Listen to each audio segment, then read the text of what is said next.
Salut à tous! Aujourd'hui, on va parler d'une personnalité surnommée le Beethoven japonais.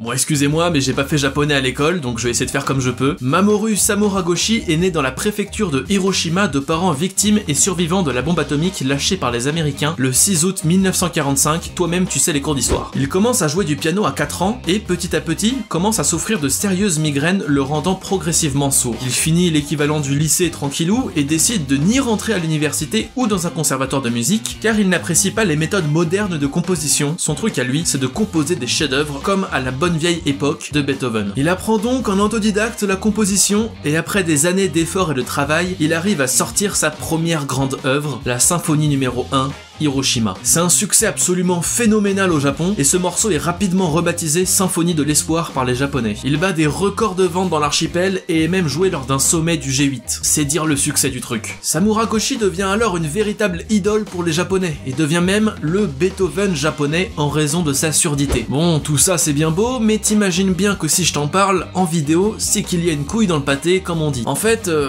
comment dire? En fait, il a rien écrit. Oui, il a rien écrit, rien composé, rien fait. En 2014, donc quand même 11 ans après la sortie de sa symphonie Hiroshima, un professeur de musique de Tokyo révèle la supercherie au grand jour. Depuis le début, c'est ce professeur qui compose pour Samuragoshi. Dès le lendemain, l'icône déchue avoue tout à la presse et évidemment, les Japonais sont absolument scandalisés. Sa maison de disques le lâche et suspend toutes les ventes de ses œuvres. Mais c'est pas tout! La symphonie numéro 1 Hiroshima était vraiment adorée par les Japonais et naturellement, ils essayaient de la caler un peu n'importe où. Par exemple, en 2014, l'année où le scandale a donc éclaté, il y avait les Jeux Olympiques de Sochi. Et évidemment, le patineur artistique qui représentait le Japon avait bien envie de patiner sur la composition de Samuragoshi, le Beethoven japonais. Et bien finalement, lors des Jeux Olympiques, la musique utilisée par le patineur japonais sera officiellement créditée à un compositeur inconnu et non pas à Samuragoshi. Mais attends, ce n'est encore pas fini. Putain, il y a des rebondissements de ouf dans cet épisode, c'est dingue. D'après le professeur de musique de Tokyo, Samuragoshi n'a en réalité aucun problème d'audition. Il se serait fait passer pour un sourd durant des années pour se donner des airs de Ludwig van Beethoven. Et le professeur de musique dans l'histoire, il était plus ou moins obligé de composer pour Samuragoshi puisqu'il lui aurait dit plusieurs fois qu'il se suiciderait s'il ne le faisait pas. Le compositeur fantôme n'aurait été payé que 7 millions de yens, soit 51 000 € environ pour une vingtaine d'œuvres. C'est vraiment pas cher payé vu la popularité de son employeur à l'époque. Samuragoshi a beau être ni sourd ni compositeur, il ne reste pas moins un véritable illusionniste. J'espère que cette petite histoire t'a plu. Tu peux laisser un commentaire si tu veux que je parle d'un sujet précis. Tu peux laisser une note en l'air, t'abonner et partager la vidéo, ça serait vraiment hyper cool. On se voit dans quelques temps pour une prochaine vidéo. En attendant, prends soin de toi, écoute plein de musique.